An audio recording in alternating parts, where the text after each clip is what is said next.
Career counselling series के इस 10वें वीडियो में आप सभी का हार्दिक स्वागत।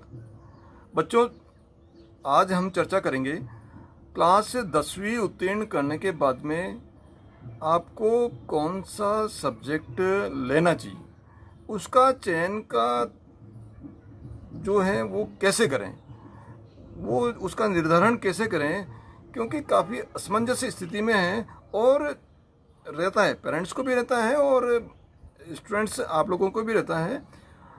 लेकिन ये 10वीं के बाद में ये जो सब्जेक्ट का जो चुनाव है ना, बहुत ही इम्पोर्टेंट है। लाइफ का सबसे इम्पोर्टेंट पड़ाव ये है, ये आपकी दिशा निर्धारण करता है कि आपको किस साइड में जाना है, आपको आगे करियर के अंदर क्या करना है। तो ये आपको, यदि आपकी जो है जैसा आपका इच्छा है या आपकी जो कैपेबिलिटी है, जिस फील्ड के अंदर आपको जाना चाहिए, उस फील्ड के अंदर यदि आपने जो आगे जो हायर एजुकेशन लिया तब तो ठीक है, तो उसमें आप प्रोग्रेस कर पाओगे।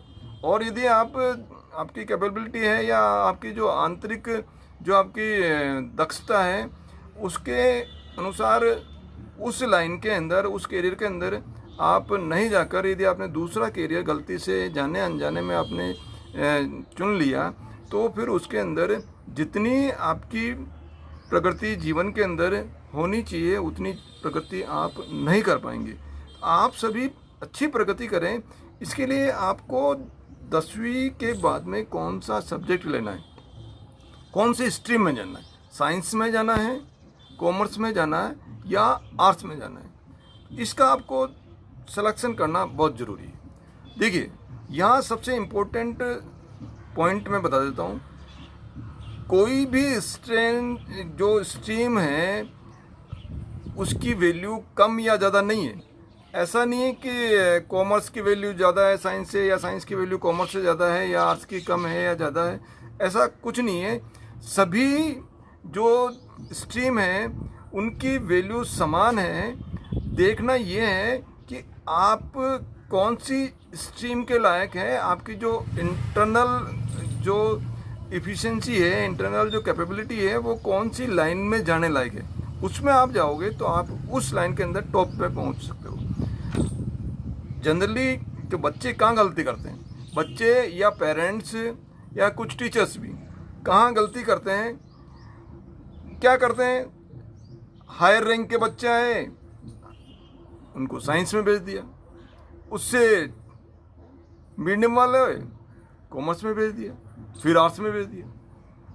तो ये अंकों के आधार पर वो निर्धारण कर रहे हैं। ये गलती, यही गलती हो रही है। सब्जेक्ट लेते वक्त अंकों के आधार पर निर्धारण सब्जेक्ट का नहीं करना है। आपके मान लीजिए 90% अंक आए हैं 10th के अंदर, और आपकी इच्छा कला में है, संस्कृति में है, या और एडमिनिस्ट्रेटिव सर्विसेज में है, यूपीएससी के एग्जामिनेशन अच्छी पोस्ट पे जाने के लिए है, तो वहाँ पे फिर आपको सोचना पड़ेगा कि कौन सा, फिर आपको आर्ट्स लेना पड़ेगा। अब आपका 90% है, तो 90% आने का मतलब ये नहीं कि आपको साइंस में ही जाना है, ये कतई आवश्यक नहीं है।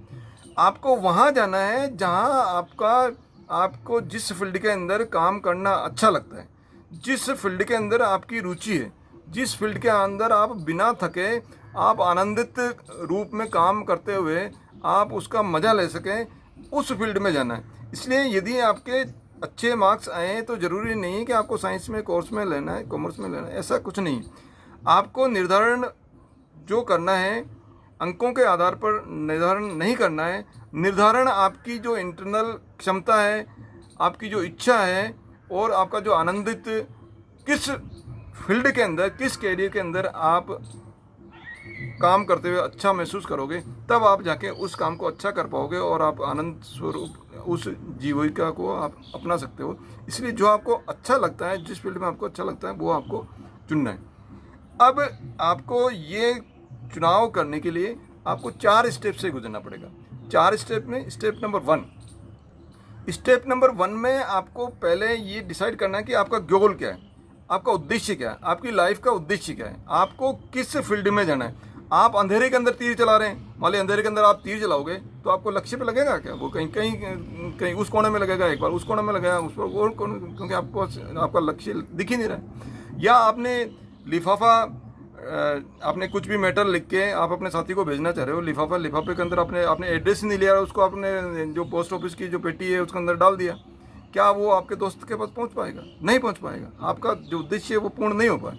इस तरह से आप अंधेरे में तीर नहीं चलाएं या बिना एड्रेस का लिफाफा पोस्ट ऑफिस में नहीं डालें, तो आपको एड्रेस लिखना पड़ेगा। तो आप अपना जो गोल है उसको डिसाइड कीजिए। आपको गोल डिसाइड कीजिए कि आपने पहले रुचि के अनुसार किस फील्ड में जाना है। आपको इंजीनियर बनना है, आपको डॉक्टर बनना है, आपको वकील बनना है, आपको कोई एडमिनिस्ट्रेटिव साइड में जाना है, या आपको पुलिस में जाना अच्छा लगता है, या आपको अपना खुद का बिजनेस में, पहले आप ये डिसाइड कीजिए कि आपको सर्विस करनी है या बिजनेस करना है। फर्स्ट ऑफ ऑल तो आप ये डिसाइड कीजिए आपको सर्विस करना है या बिजनेस करना है। अब आपको सर्विस करना है तो सर्विस भी आपको कौन सी सर्विस करनी है, आपको टेक्निकल में जाना है या नॉन टेक्निकल में जाना है। तो टेक्निकल में जाने के बाद में फिर आपको ये डिसाइड करना है कि आपको रेलवे में है या और कोई गवर्नमेंट डिपार्टमेंट है उसमें जाना है, और टेक्निकल में इंजीनियर्स आपको बनना है। और इंजीनियरिंग में भी आपको ये देखना पड़ेगा कि किस फील्ड में मेरी रुचि ज़्यादा है, मैकेनिकल में है, इलेक्ट्रिकल में है, इलेक्ट्रॉनिक्स में है, सिविल में है, एरोनॉटिक्स में है, केमिकल में है। तो ये आपको निर्धारण करना पड़ेगा। और नॉन टेक्निकल में जाना चाहते हैं तो नॉन टेक्निकल में आप मान लीजिए आप एलडीसी बनना चाह रहे हैं, या पुलिस जो सब इंस्पेक्टर बनना चाह रहे हैं, एसपी बनना चाह रहे हैं, या आईएएस के अंदर आप जाना चाह रहे हैं, तो वो नॉन टेक्निकल जो इसी तरह ग्राम सेवक है, पटवारी है, कई फील्ड जो करियर ऑप्शन है जो नॉन टेक्निकल के अंदर आपको जाना। ये तो हो गया आपका सर्विस का। इसी तरह से फिर आपको ये डिसाइड करना पड़ेगा कि बिजनेस क्या आपको बिजनेस करना है। मेरे को तो बिजनेस ही करना है। अब बिजनेस आपको कैसे करना है ये आपको डिसाइड करना पड़ेगा। इंडस्ट्री से संबंधित करना पड़ेगा। यदि आपको कोई इंडस्ट्री से संबंधित करना तो इंडस्ट्री से जो बेसिक जानकारी आपको लेनी पड़ेगी। तो फिर आपको इंजीनियरिंग साइड की जो मैं आपको एक बार बेसिक नॉलेज लेने के लिए इंजीनियरिंग आपको करनी पड़ेगी। इसी तरह से और कोई बिजनेस करना है तो आपको फिर कॉमर्स साइड में जाके आपको कॉमर्स से संबंधित सब्जेक्ट आपको लेके आपको जो है बीकॉम आगे चल के आपको कॉमर्स साइड में बीकॉम एमकॉम या कहीं की जो प्रोफेशनल कोर्सेज हो उसके अंदर आपको जाना पड़ेगा। तो ये आपको डिसाइड करना पड़ेगा कि आपकी रुचि किस फील्ड में है और किस फील्ड में आपको जाना है। जब आपको ये डिसाइड हो गया कि मेरे को डॉक्टर बनना है, वकील बनना है, या टीचर बनना है, तो या साइंटिस्ट बनना है, तो ये डिसाइड होने के बाद में फिर आप डिसाइड कीजिए कि आपको कौन सी कॉलेज के अंदर आपको जाना है, कौन सी कॉलेज में आप जाओगे।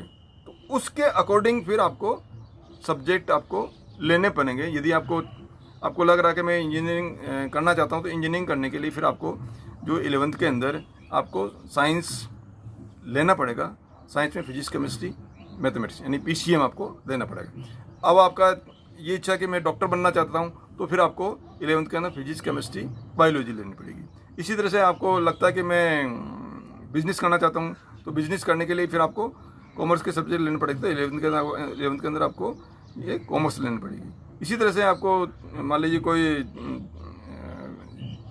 UPSC के PSC के एग्जामिनेशन है, इसके अलावा कला और संस्कृति के अंदर आपका रुचि है, पर्यटन के अंदर आपको रुचि है, तो फिर आपको कला से संबंधित आपको कोर्स यानी आर्ट्स वाले सब्जेक्ट आपको 11th के अंदर आपको आर्ट्स लेना पड़ेगा। इस तरह से आपको डिसाइड करना पड़ेगा कि आपका क्या रुचि है, और उसके आधार पर आपको 11वीं के अंदर आपको वो सब्जेक्ट का चयन करना है। तो पहला तो है आपको गोल आपका क्या है, किस फील्ड में जाना है, उसके लिए आपको ये डिसाइड करें। गोल डिसाइड करके इसको अकॉर्डिंग आपने ये सब्जेक्ट जो है उसका चयन कर लिया। इसके साथ साथ में फिर आपको देखना है आपकी एबिलिटी क्या है। अब मान लीजिए आपकी एबिलिटी है अभी 30% मार्क्स लाने की, और आप सोच रहे हो कि मैं डॉक्टर बन जाऊं, तो आपको अपनी एबिलिटी भी देखनी पड़ेगी कि मेरा अभी लेवल क्या है, क्या मैं उसके लायक कर सकता हूं क्या। यदि आपको लग रहा कि मेरी एबिलिटी नहीं है, तो उस फील्ड के अंदर यदि आप ज़बरदस्ती आप ले लोगे तो वो फील्ड नहीं तो आप उसके अंदर पूरा कर पाओगे, और न आपकी जो जहाँ क्षमता है उस फील्ड के अंदर आप जा पाओगे। इसलिए आपको अपनी योग्यता, आपकी जो क्षमता है, आपकी जो क्षमता है उसको आपको देखना पड़ेगा।